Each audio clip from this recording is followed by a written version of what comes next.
what your country can do for you. There's a long back. It's going to be, I believe, the Giants Peppina, oh, you little mouse, so won't you go away? One ringy-dingy. Hand off to Griffin, cracks the middle, gets the 5. Touchdown, Ohio State. Oklahoma, where the wind comes sweeping down the plain.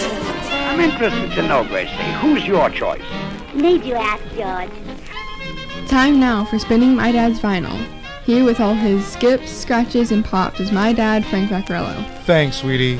And thank you for tuning into episode 42 of Spinning My Dad's Vinyl.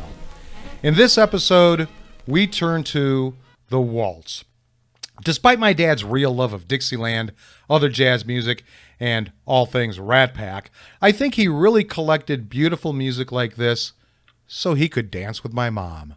So let's do the dance done in 3/4 time in volume 42, Waltzes with a Continental Flavor.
Voices of Spring. Now, all of the music on this album was composed by Johann Strauss II, the Waltz King. All right, why this album? Well, it really was a fun sight to watch my parents out on the ballroom floor, something I was accustomed to seeing thanks to all the cousins I had and all of the weddings that I attended. Now, my parents floated around the dance floor. My mom always looked at my dad like they were the only two in the world and nothing else mattered but them dancing together. And there's no dance music in the world quite like a waltz, something my parents also did very well. Okay, now I can put you down for a week, but how many nights did you need?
1001 Nights. All right, let's take a look at the album that I chose for this episode.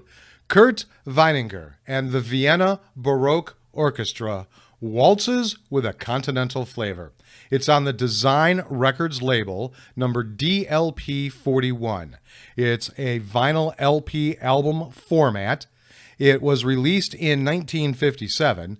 Its genre is classical, folk, world, and country.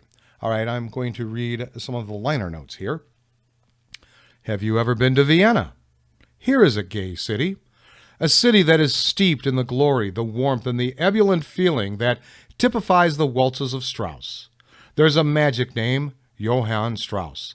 A man who was more than that. He typifies an era, a way of life, a feeling of gratification that can only be hummed, sung, or danced to. Lives there a man whose toes don't start to tingle when he hears the first lilting strains of the Blue Danube. Try it yourself. Hum a little of the opening melody. Immediately you feel better. Suddenly it's spring and you're in Vienna. A band is playing and you are swirling to the magnificent strains of cascading violins. How could anything be wrong with a world that can produce music like this? How can anything be wrong with the people who can live, love, and dance to the beat of the heart of Vienna? Even the very names of the waltzes are titillating in context. Artist Life, Voices of Spring, the Blue Danube, Close Your Eyes. Picture the ladies in their fuller than full evening gowns. Men in the pomp and splendor of velvet and lace. How can they look so masculine? Row upon row of ribbons bedecking their chests, and now a downbeat, a sudden hush, and then suddenly the room is swirling in a kaleidoscope of color. Hearts are gay, laughter is the order of the dance as the couples spin around the great hall in this, the most graceful of all dances, the Viennese Waltz. Next time you have a party at home, try putting this album on your record player. See what happens. First one couple, and then another and another, will pick up the beat, and soon, well, don't take my word for it. Try it yourself. All right, even though there were a couple of people who had this listed on their Discogs account, Discogs.com had not sold any copies, so there was no value on that website. I found a copy on eBay for $5.75 and one on Amazon for $16.44. Now, my dad's record itself is in fair condition. There's not too much hissing, which is really important when you get to soft spots in a classical orchestral piece. Now, the cover is in poor condition. There's slits at the top and the bottom, and of course, his old address label is on the front cover. So I will value my dad's copy at 50 cents. All right, how about now a couple about Vienna?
Spinning My Dad's Vinyl.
Tales from the Vienna Woods, and before that we heard Vienna Life, Vienna twofer, as it were. All right, let's learn a little bit about this conductor.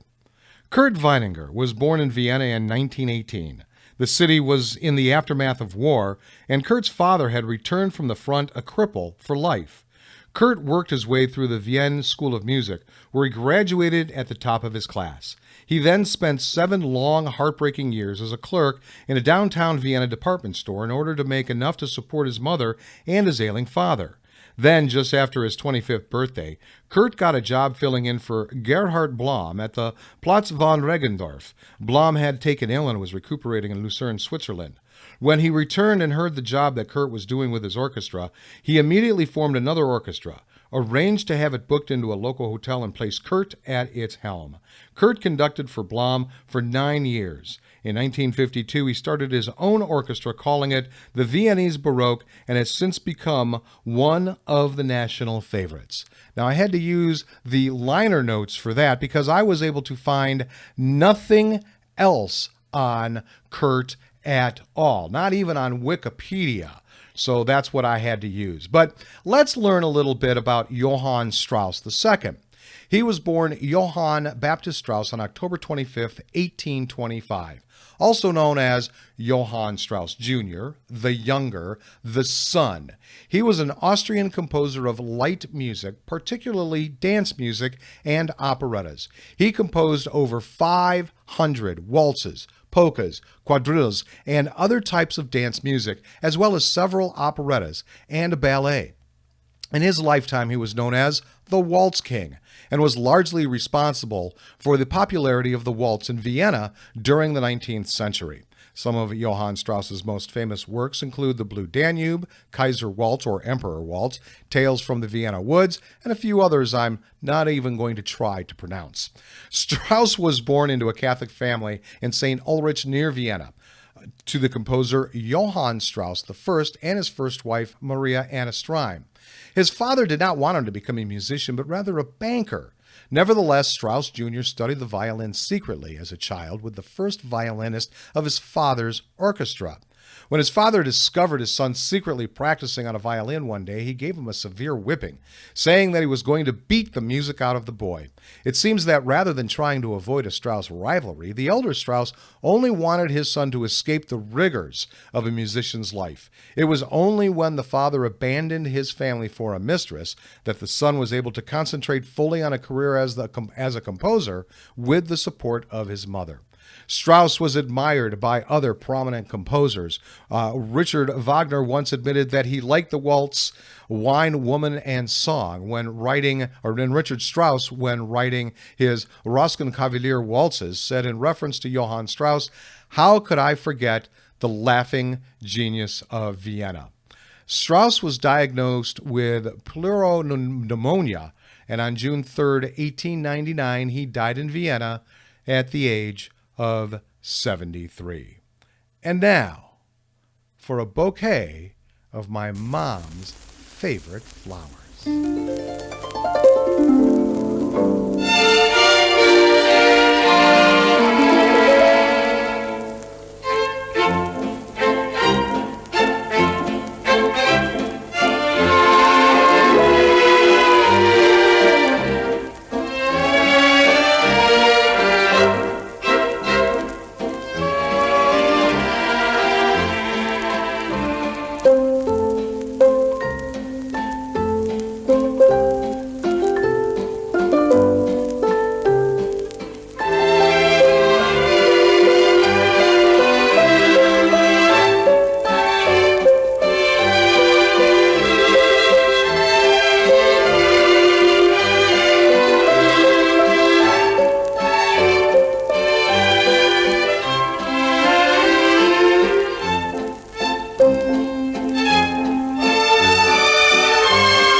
and there is Southern Roses.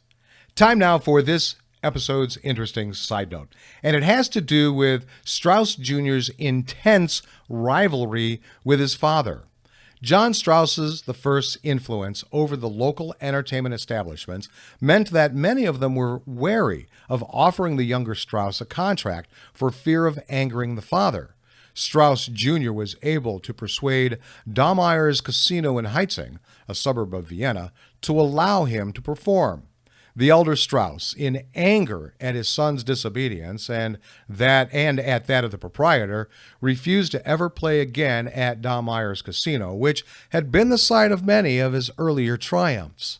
Strauss made his debut at Daumeyer's in October 1844, where he performed some of his first works. Critics and the press were unanimous in their praise for Strauss's music. A critic for Der Wanderer commented that, quote, Strauss's name will be worthily continued in his son. Children and children's children can look forward to the future, and three-quarter time will find a strong footing in him.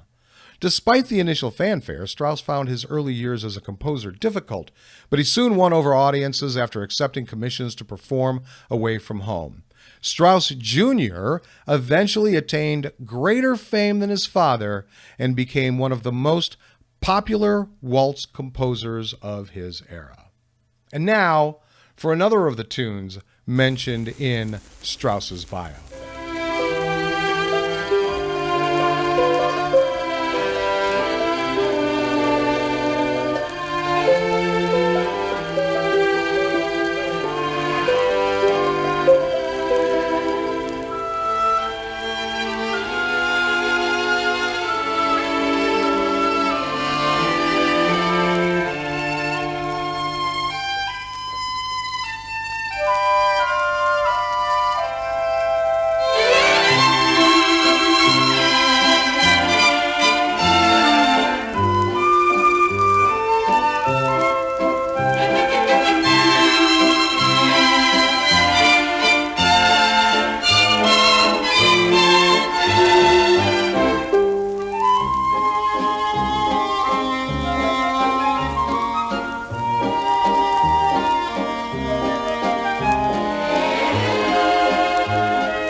and that is Emperor Waltz. Well, I hope you enjoyed this episode as much as I enjoyed bringing it to you. Great Austrian waltzes from a pretty obscure conductor and orchestra. Well, obscure to Google, so that's pretty telling.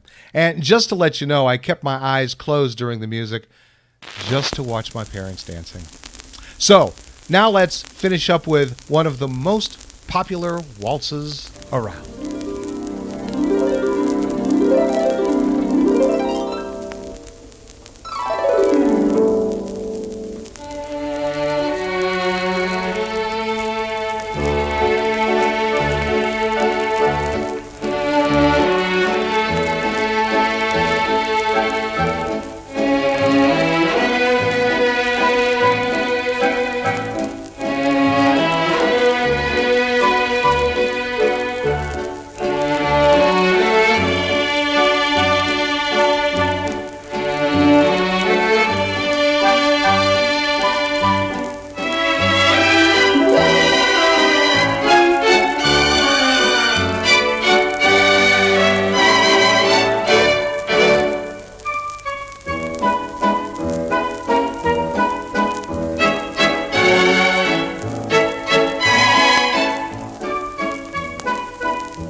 That is the Beautiful Danube.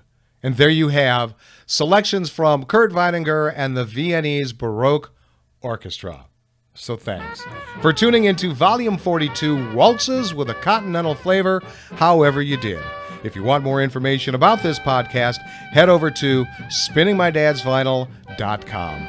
I'll be back next week with all my skips, scratches, and pops with Volume 43, Mancini and the Oscar winners. Until then, go with the flow, my friends.